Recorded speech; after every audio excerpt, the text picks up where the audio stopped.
We're starting something new. A very famous Maamar from the Rebbe from end of 1960, based on the David Hashem Oiri that we say during the month of Elul and Tishrei, and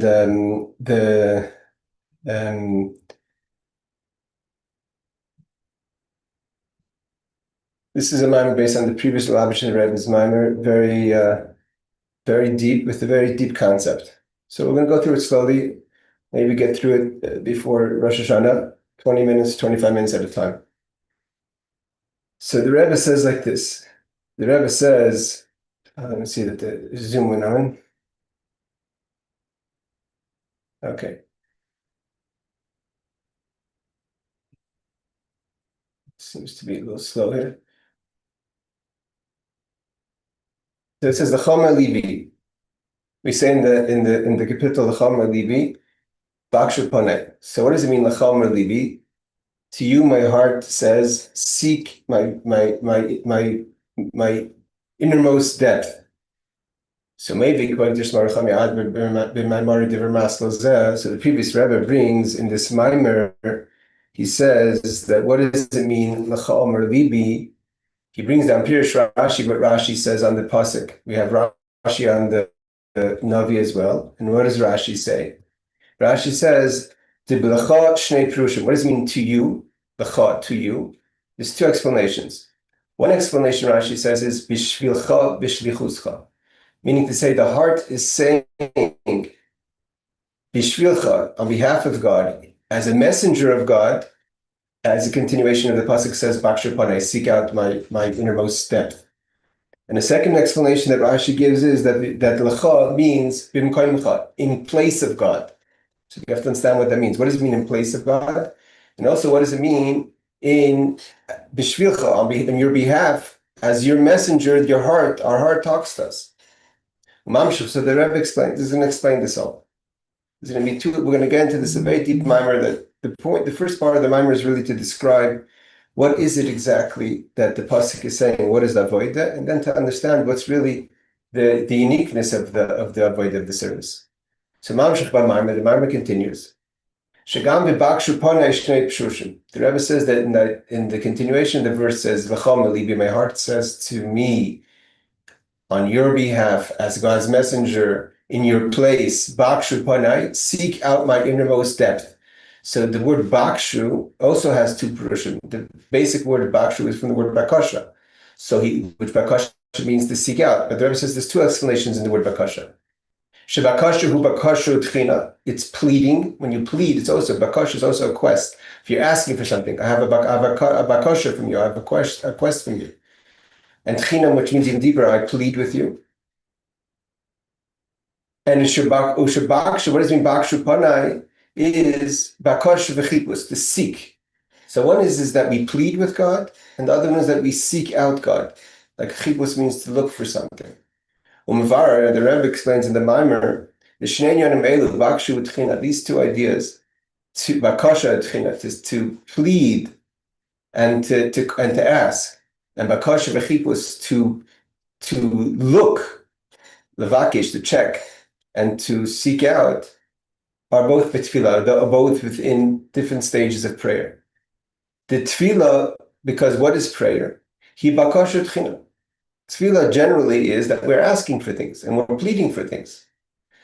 And what is it that we're asking, right? So we all have what we're asking, but what is it that we should be asking? What we're asking for, that we should be successful in our avodah and our service, of lechapes, to seek out v'limtzoi, and to find darkei hatikun b'chol inyanei, things that we could fix within ourselves.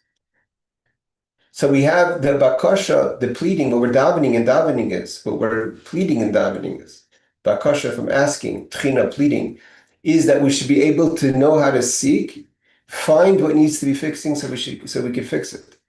So we're asking Hashem for help to be able to do our avodah, to fix it within ourselves. Tikkun. And this is what the pasuk is saying. L'cha omer libi bakshu panei. that on your behalf, as your messenger, in your place, my heart says, Amar Libi, my heart says, plead so I could seek properly. And what is this? Why is it Libi? Why is it in my heart? These two ideas, to be able to plead that we should know what to seek out, and the actual seeking out itself are all within prayer itself. It means both stages of bakasha. One is the idea that we're pleading and asking from God, so that we should be able to levakesh, to find chipus, to find what needs fixing. Both those stages themselves are within tefillah. Not just that the first one, that we're praying that we should be able to find what to fix. The fixing itself is within tefillah itself. Kanis Khalil, as mentioned before.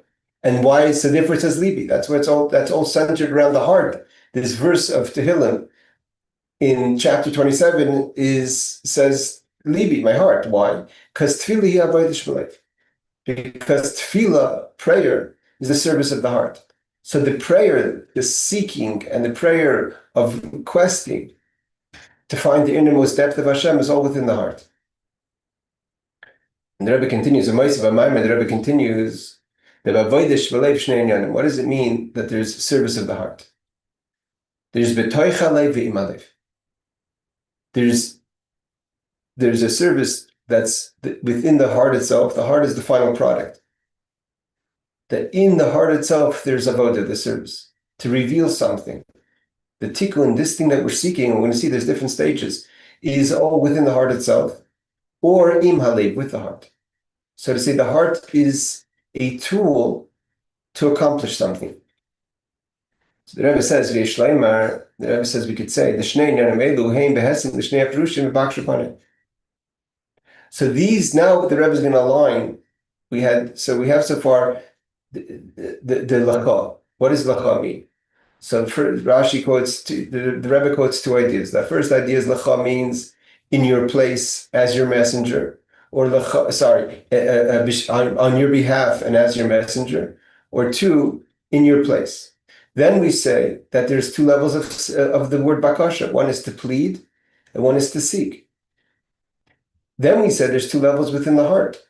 There's, so to say, the avodah, the service that we do in the heart, which is tefillah. And there's the avodah that we do with the tefillah, that the heart is a tool to accomplish something else. So the Rebbe says, Yeshlomer, we could say, the shnei inyanim elu, these two ideas, the two levels of the heart, of use of the voda in the heart, and the voda with the heart, go together in line with the two levels of bakasha. Bakasha of to plead, and bakasha to seek. Now bakasha v'tchina shebetfilah, the idea of pleading and requesting and asking in prayer, boy de avodah b'toichaleh. That's in the heart. The heart itself is pleading for something to be accomplished. In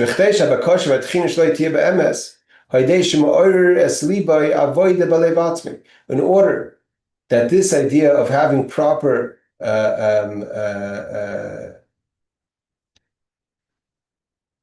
request and so to say pleading has to be, so again, the bakasha v'atchinish b'tefillah by the avodah b'toichaleh, it's within the heart.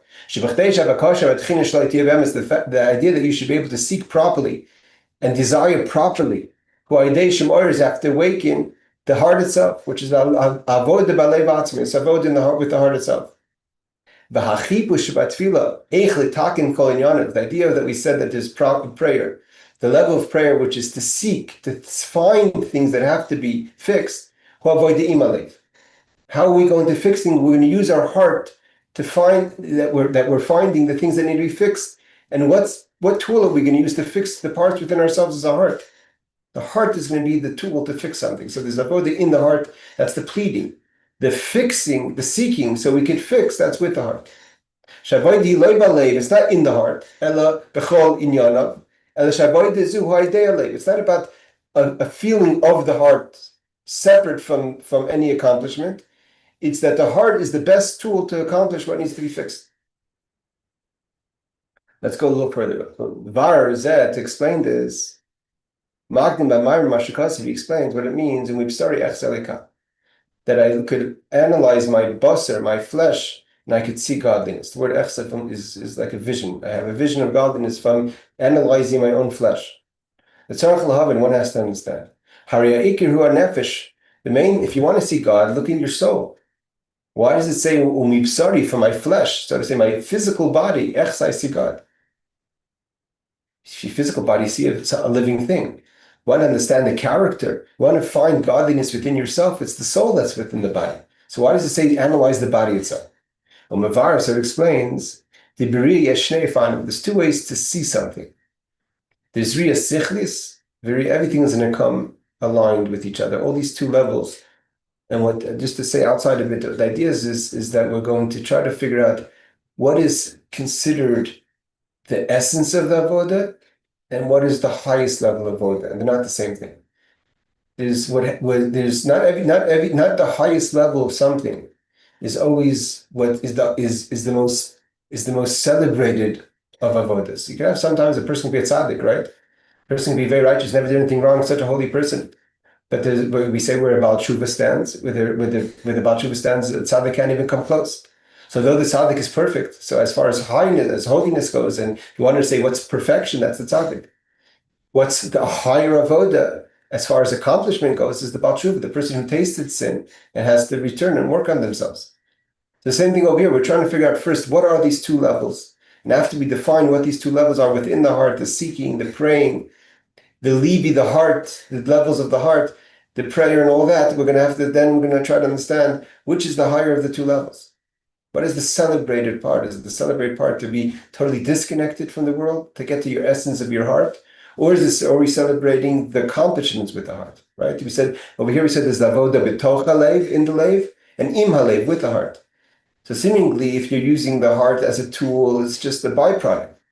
But the lev on its own is an expression, a feeling of bakasha tchina, praying. This is an absolute connection to Hashem, possibly.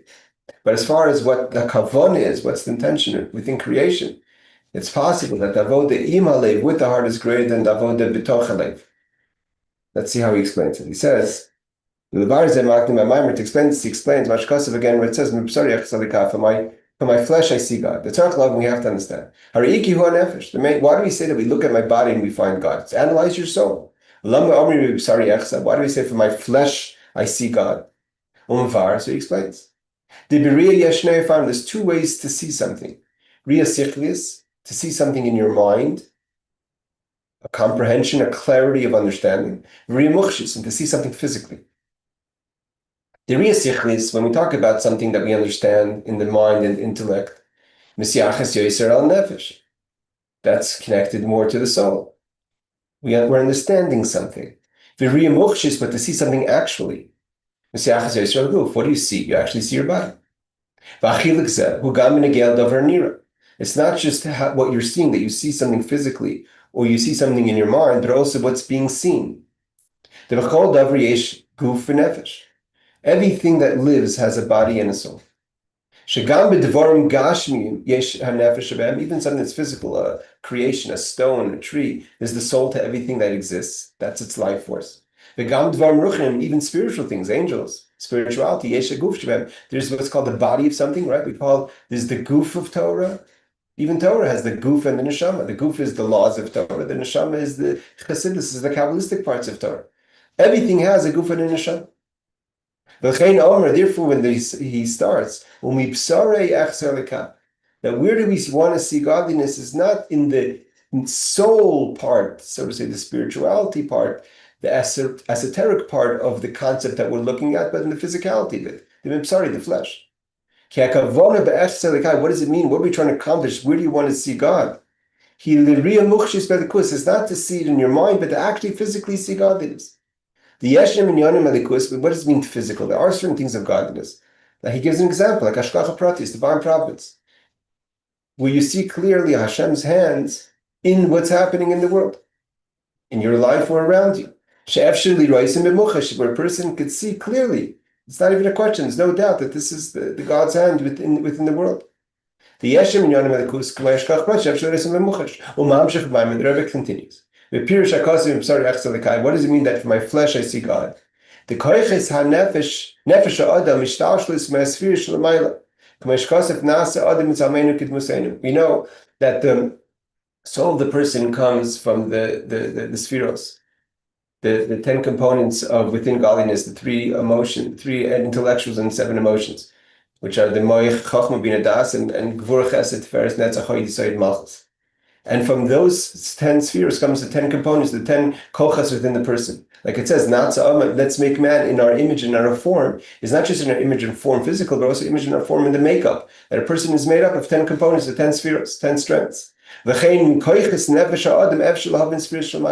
therefore, when you're able to analyze, you see the components, the character of within yourself, your physical character, not the spiritual character, the actual, your tendencies of kindness, severity, how you react to things. From this, you can understand how God manifests in these reactions as well. Well, he's quoting all different parts from the previous Rebbe, and he's going to tie it all together.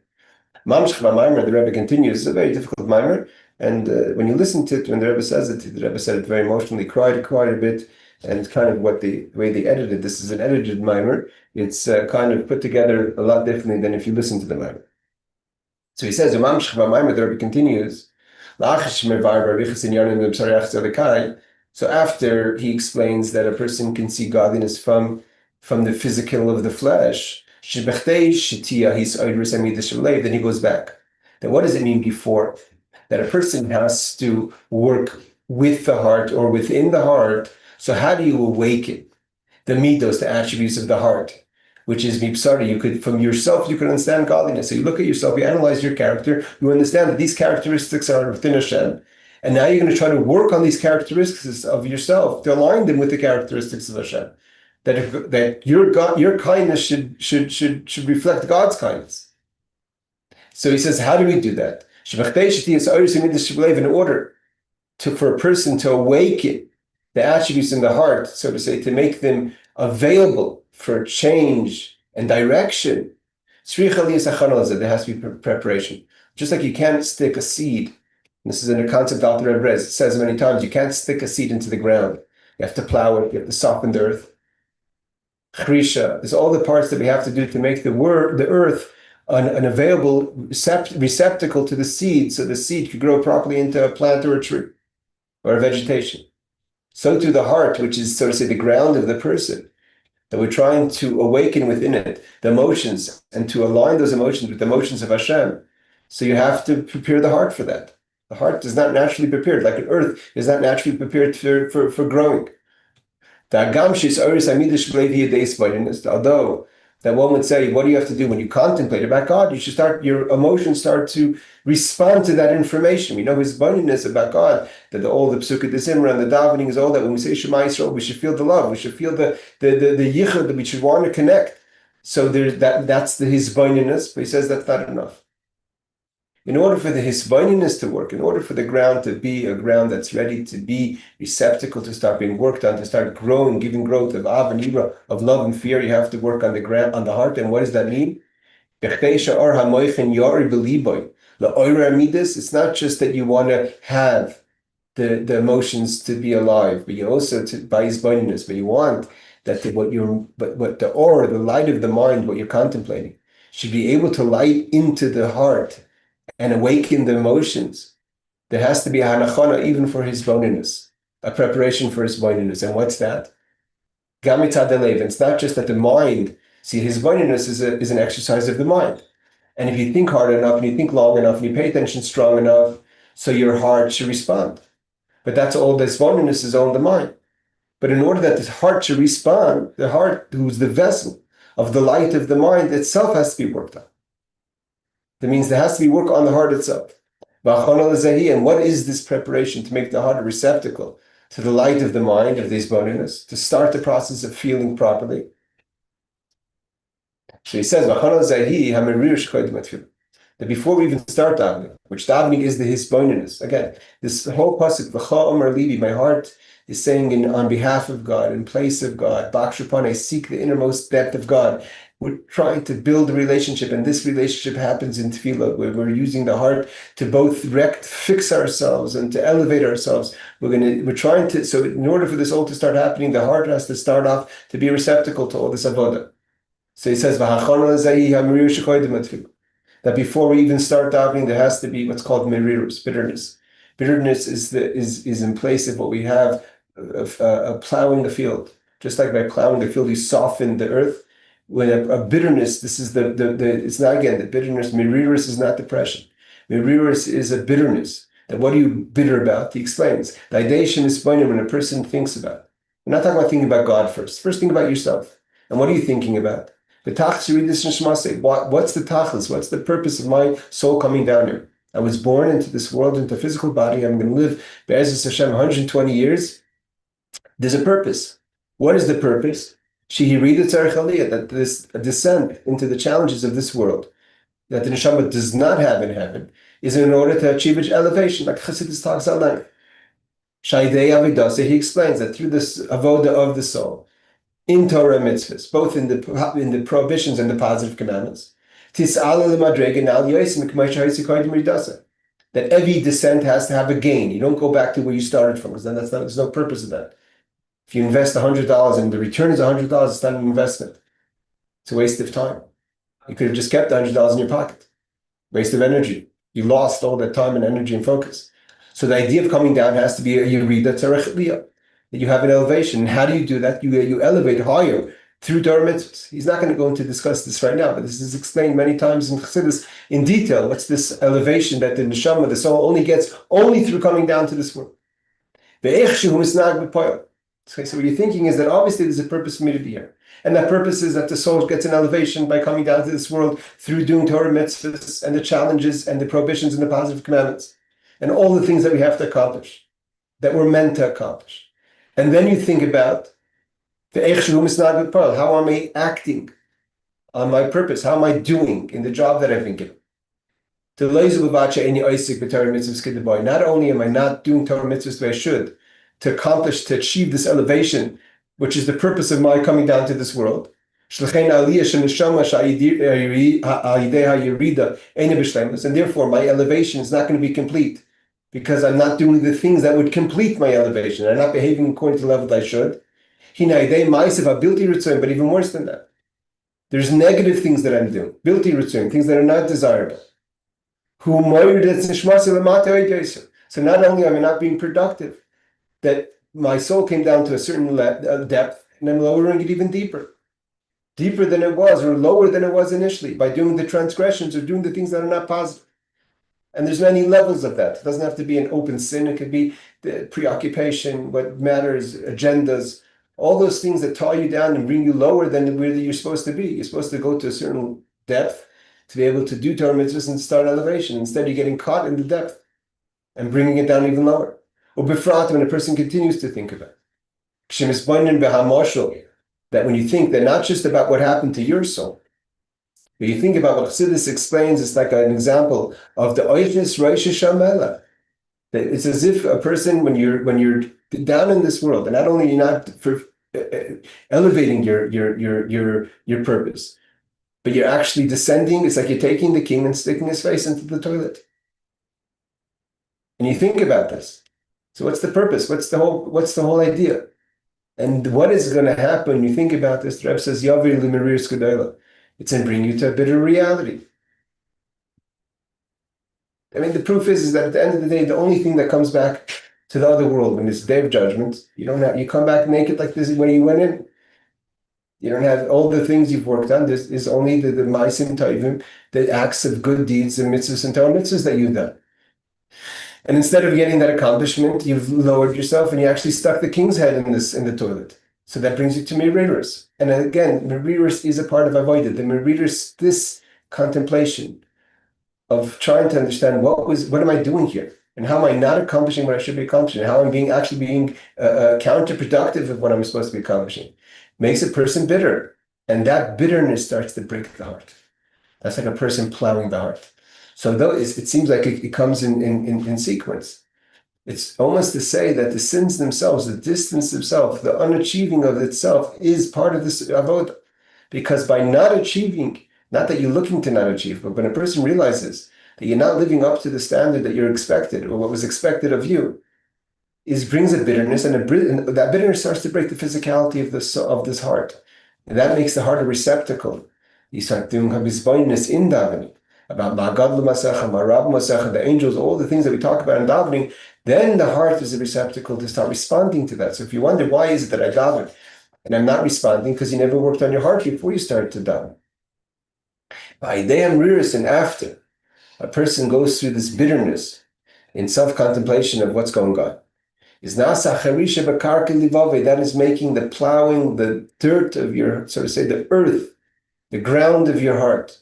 Shenasa muchen, and now the heart is receptacle and ready. This iris to be aroused and awakened.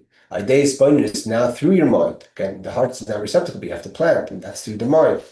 Amitis b'midas, now the heart can start feeling, start growing, start responding. And this is the first step in Avodah. And we're going to stop, we're going to, let's just finish one more paragraph and finish till Gimel. It says, the Rebbe continues, this is every day of the year. Specifically in Chodesh El, the month of Elul. Because then is the revelation of the 13 attributes of mercy. Where all the components that need to be done now, breaking the heart down, the heart responding, using the heart to accomplish, is almost so much more available because of the revelation of the 13 attributes of mercy. When we have the revelation of the 13 attributes in the month of Elul, it's not just individuals, it's everyone has that opportunity. Even if traditionally you feel, or you are, very distant, like we have the Melech Basada, the kings in the field, everyone has the 13 attributes, everyone could start working on this process. The Melech Basada is the example of the king in the field. Because then everyone can, and are available and able. All you have to do is want. To meet the king. And to give over your quests. He receives you with a grace face.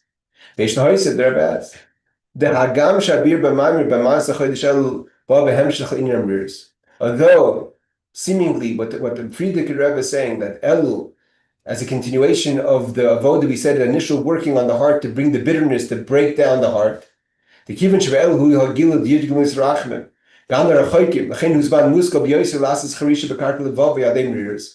of the 13 attributes that's revealed, the king is in the field, it helps us to start this process of breaking the hardness of the earth of the heart. The Rebbe says not enough. But because it's in Elul, it also has to be added, because he talks about the bitterness, and he can say, a person may think that Elul has to be a depressing time.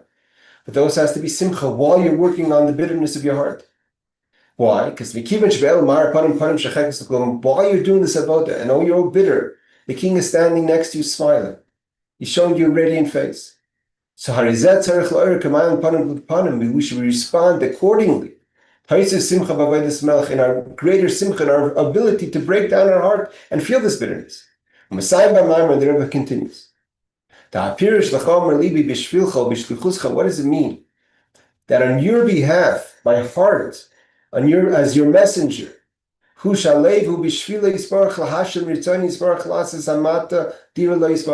it mean on your behalf? That on your behalf, my heart is awakening me, that through this process of breaking down the heart and starting to feel, is how I'm going to actualize the intention for me personally, and in general, to make this world into a dwelling place for Hashem. What does it mean? That your heart is in the place of God. So the idea that the heart is in place of God, that's to accomplish something. We said, Im Halev. And what are we trying to accomplish through this whole process is to actualize our purpose of making a dwelling place for Hashem in this world. And what does it mean that Lacha in place of you? Because the heart also has within it an essence, a core that is connected to Hashem, as is going to be explained in the continuation of the Maamar. And there, that connection becomes alive within the depth of the heart. And we're going to understand this all better as Hashem when we continue the class next time I post. I think I'm going to try to do it tomorrow as well. Take care and have a wonderful day.